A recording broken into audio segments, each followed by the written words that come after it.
Good morning, everyone, and welcome to this first ever earnings call for Oneflow. Today, you will meet myself, Hamnes.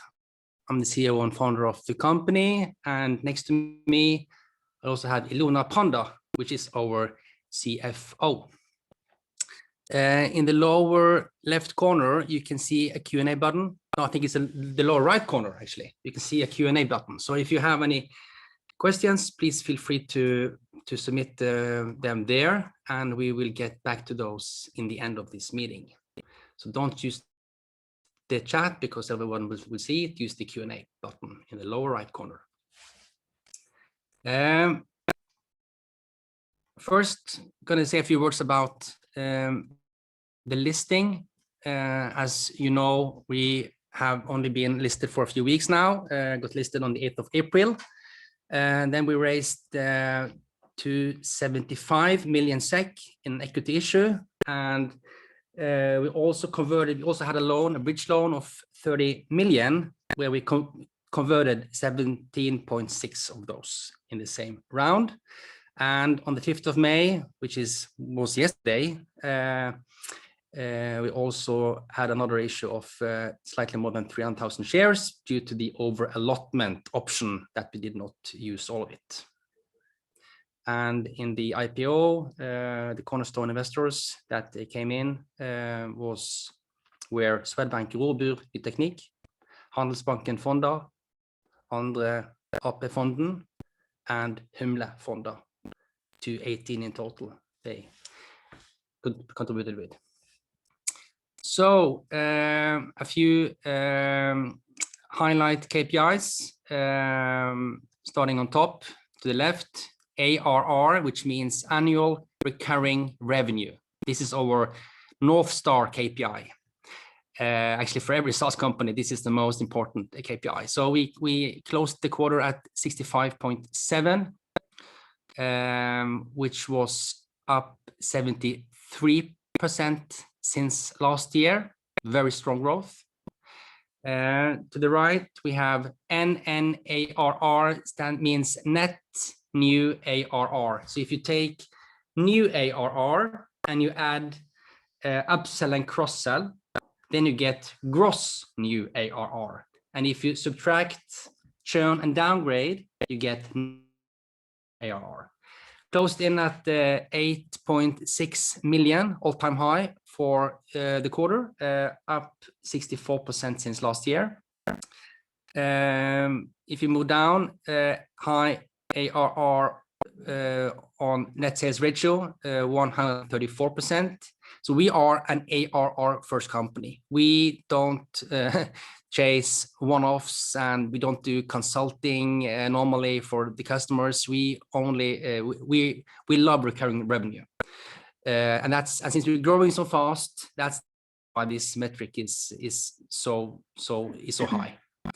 Retention rates, super important. Net retention rate 119% for the quarter,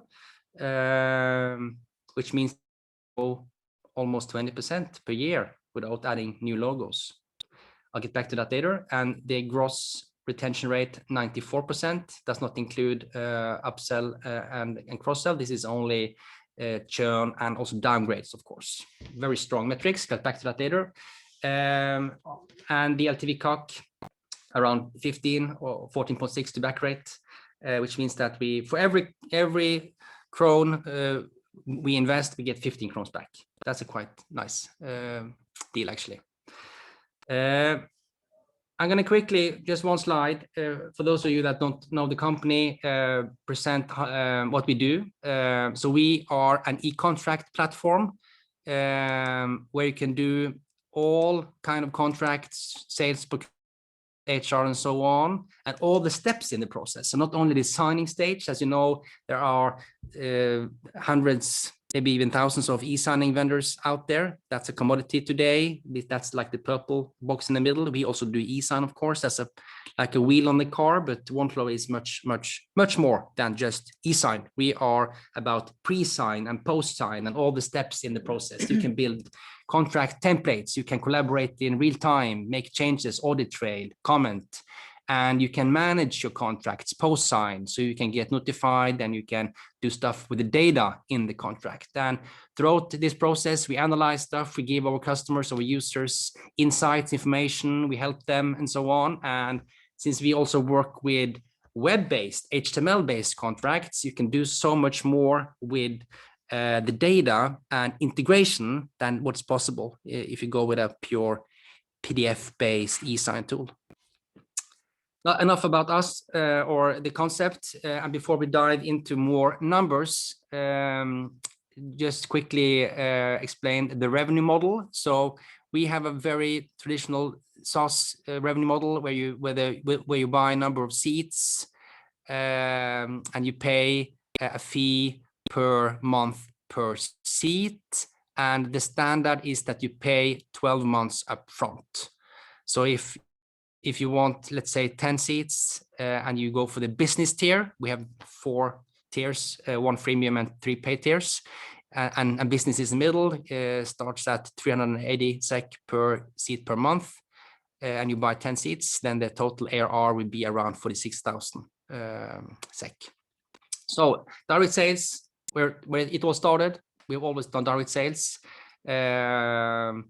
That's a very high touch, I would say, approach. We have people calling and prospecting. We have different teams. We have outbound, inbound, and so on.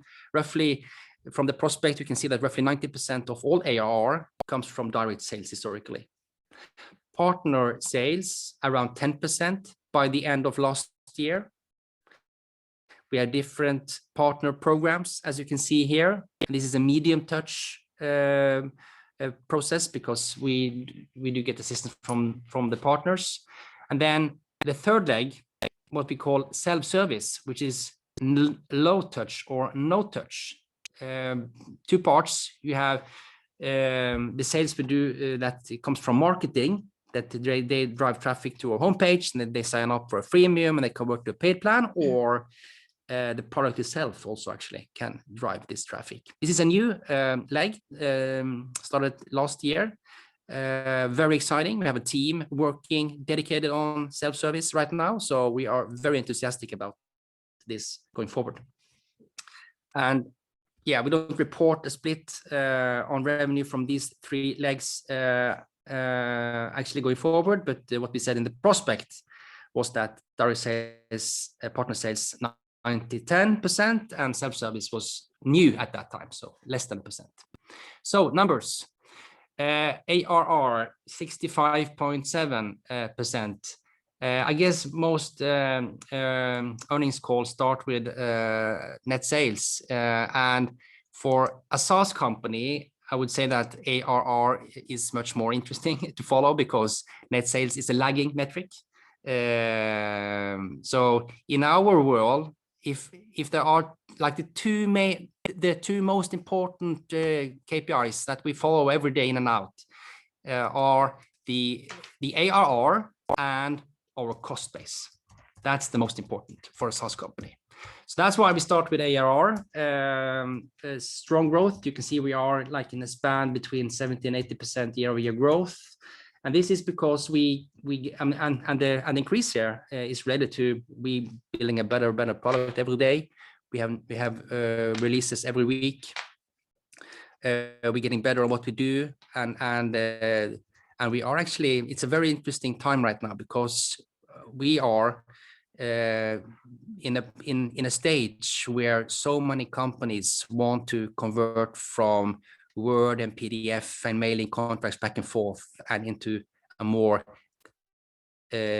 frictionless environment. So yeah, move on. Next slide is about the net new ARR.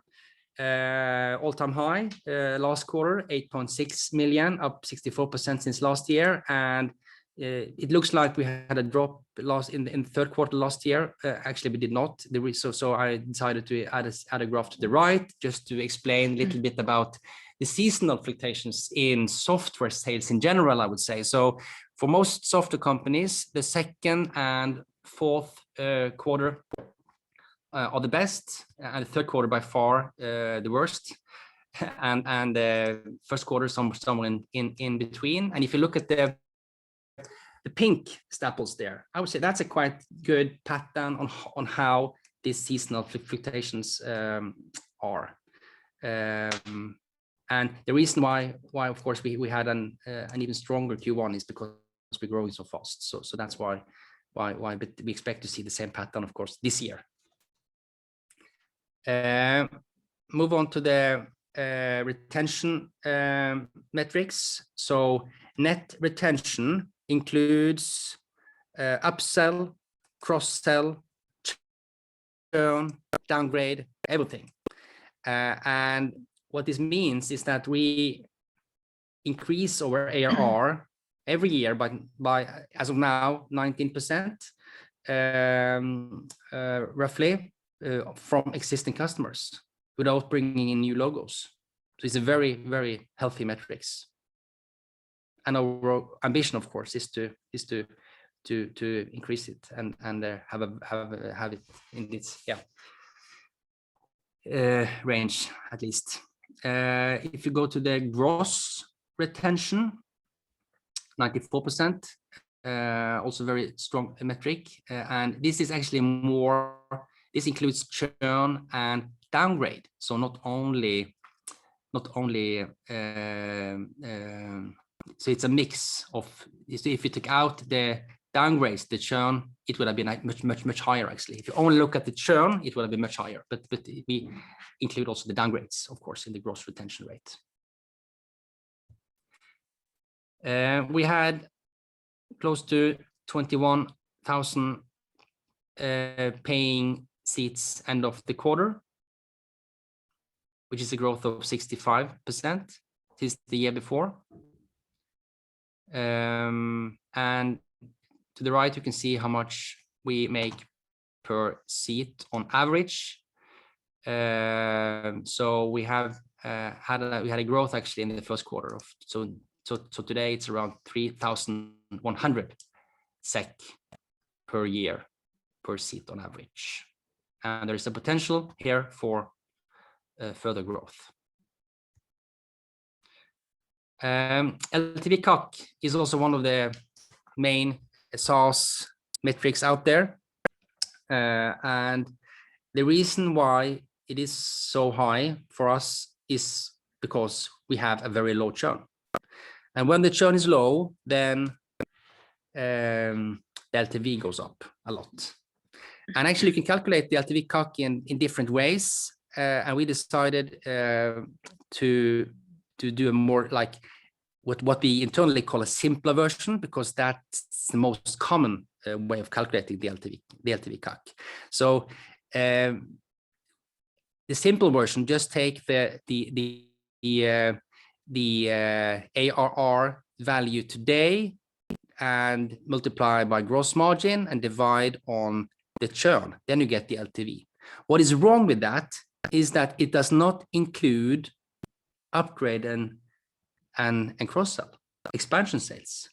So there is a more, I would say, advanced formula out there that we can use to also include expansion sales, because as you remember, we had a net retention of around 120 or 19 to be accurate the last quarter, which means that we do a lot of expansion sales. So in our case, it would have actually been more accurate to use this more advanced formula, but we decided to keep it simple. This is the most common formula out there. It's simple. So to make it comparable to other companies, we stick with So around 15 LTV CAC would have been much higher if we used the correct formula in brackets. Then I pass the mic to Ilona. Hi. And net sales during Q1 was 14.5 million Swedish crowns, which represents a growth of 65% compared to the first quarter last year, and when we had a revenue of 8.8 million Swedish crowns. And the growth is totally organic, and 95% of the net sales comes from recurring revenue in forms of long-term subscription agreements related to the software.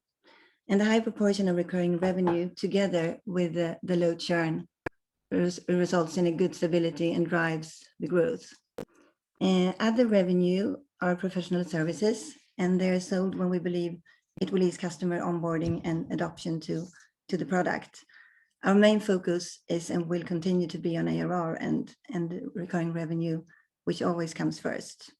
So we will therefore not, or we will continue to have this high proportion of recurring revenue in the future. The ARR is significantly higher than net sales, with a ratio of 134% during the first quarter, compared to 129% last year. And this demonstrates high growth, and also that we don't trade quick wins for long-time profitability. And another important focus for us is globalization. The share of net sales outside Sweden continued to grow during the quarter and ended up at 22% of total net sales, compared to 19% the first quarter last year. And this actually gives us the growth of 134% from countries outside Sweden, compared to the same period a year ago.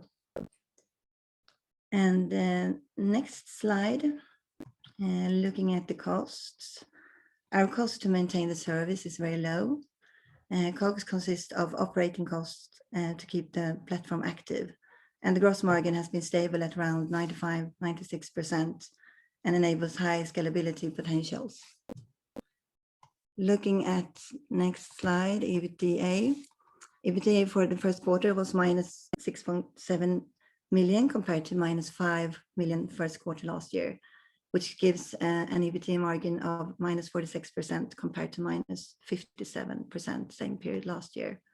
And EBIT was minus 11 million Swedish crowns compared to minus 7.6 first quarter last year, which gives an EBIT margin of minus 75.4% compared to minus 85.5% same period last year. And the company is still in an early stage, and we are investing in the future with a focus on growth and market shares. And the large majority of costs, around 72%, is personnel due to our organizational investments in product development and sale to both improve the product and expand the business. We have a heavy focus on both product development and also to take a position as the global thought leader of digital contracts. And at the end of this year, we were 108 employees compared to 75 same time last year, giving an FTE of 101 employees during the first quarter. So I would like to say a few words about globalization, because this is one of the key efforts at the moment within the company. As you know, we raised close to 300 million SEK, and what we said in the prospect is that we're going to use roughly 1/3 of that on developing the product, to hire more people in the R&D department, 1/3 on expansion outside the Nordics, and 1/3 on different of strengthening the whole team of the company and other sort of costs. So globalization, we had 20 customers in 26 countries end of last quarter. We even customers in New Zealand and Belize, the Caribbean. So it's a quite wide spread actually. That's one of the beauties with SaaS. You don't need to have boots on the ground to be able to sell. And as Ilona said, net sales outside Sweden was 22% last quarter. We have had a team in Norway and Finland for some time now. The Finnish team was established January last year, and the Norwegian team had been with us for a few years. Very good teams, and we are at the moment in the process of opening offices in the UK, in the Netherlands, and in France. And first out is London. We have a team there already actually this week. They are in Stockholm this week on the onboarding. So we have started actually with that team. So first out is London, and then second and third is going to be Paris and Amsterdam very soon.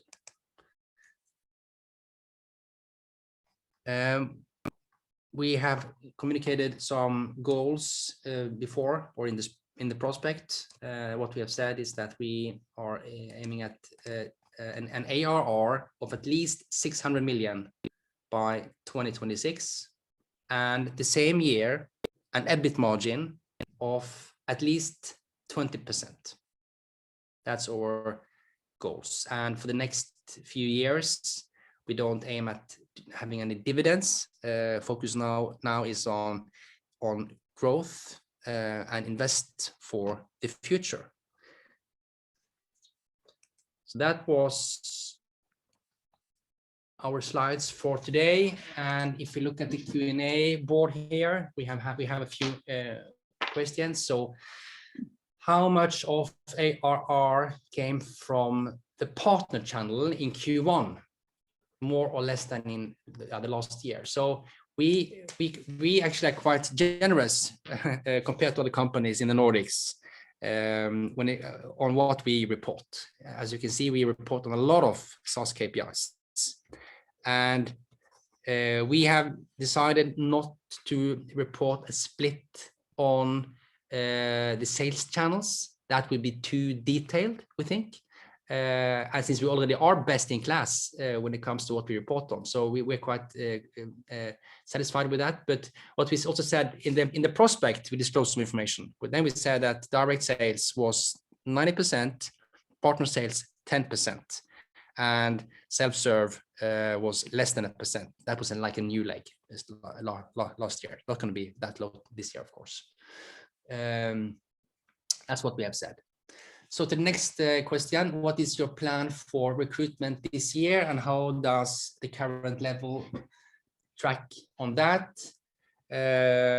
So the headcount end of Q1, Ilona, was 108. Yeah, 18.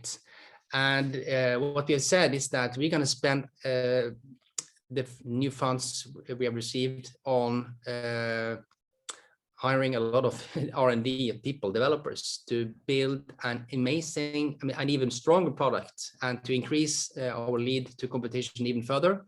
This is a product race, so we have to really invest in the product to be able to capitalize on that in the future. And also when we are expanding outside of Sweden and the Nordics, so there will be headcount there. We don't want to guide on an exact number here, of course, but we will grow a lot. But on the same time, I would say that to build a successful company, as we always say here in Oneflow, is more about people and culture than the product. So we never compromise on the standard, because the day you start to hire, not the best, then that will backfire, because you might have an amazing product or an amazing idea, but if the team is average, then the outcome, the product will be average as well. So we will grow fast, yes, as fast as we can, but never, ever compromise on our standards. Then if we can't find talent fast enough, then we're not going to grow as fast as we would like to. The average revenue per user increased slightly quarter-on-quarter. What was the mix on price increases? What is your thoughts on pricing going forward? So actually, we have not changed our price that much over the last years. It's been quite stable, and that's maybe not fair, because we have added a lot of features and stuff to the product. So today it's a quite complex product that you get, and it's, in our opinion, maybe a little cheap. But the mix, if you go further back, as you can see from the prospect, at some point, 2017, 18, 19, the prices per user were falling, and the reason for that was not because we were actually lowering the price, but it has to do with the composition of customers. We were becoming better and better at selling to larger accounts, and if you buy more than X seats, then of course you will get a discount. So that you can't read. If you look at the average seat price, and if it looks flat over time, it doesn't mean that we don't increase our prices. There is more dimensions to it. There is also cohorts of different customers and if you buy more seats, and then you will get a discount. And today we are better and better at selling to bigger accounts. So it is, yeah, we actually, we do increase in all customer cohorts, we do increase the prices a little bit. You had a question, Ilona? Yes, I had a question here. How come your net working capital is negative? And this is due to our subscription-based sales model, with a majority of customers paying a year in advance. Sorry. And this leads to a high amount of deferred income. So this is the reason. Yeah. Why don't you have disclosed the CAC? Well, as we said, we feel that we are quite generous already on what we disclose to the market, and we decided to go with LTV CAC. Yeah, that I think actually wrap up all the questions that we have. Yes. So then I would like to thank you all for participating in this first ever earnings call for Oneflow. And please reach out to Ilona or myself if you have any questions. Of course, you can find our contact details on the investor page. And if not, then we meet again in 3 months. Yes, thanks a lot. Thank you. Bye. Bye-bye. Have a great weekend.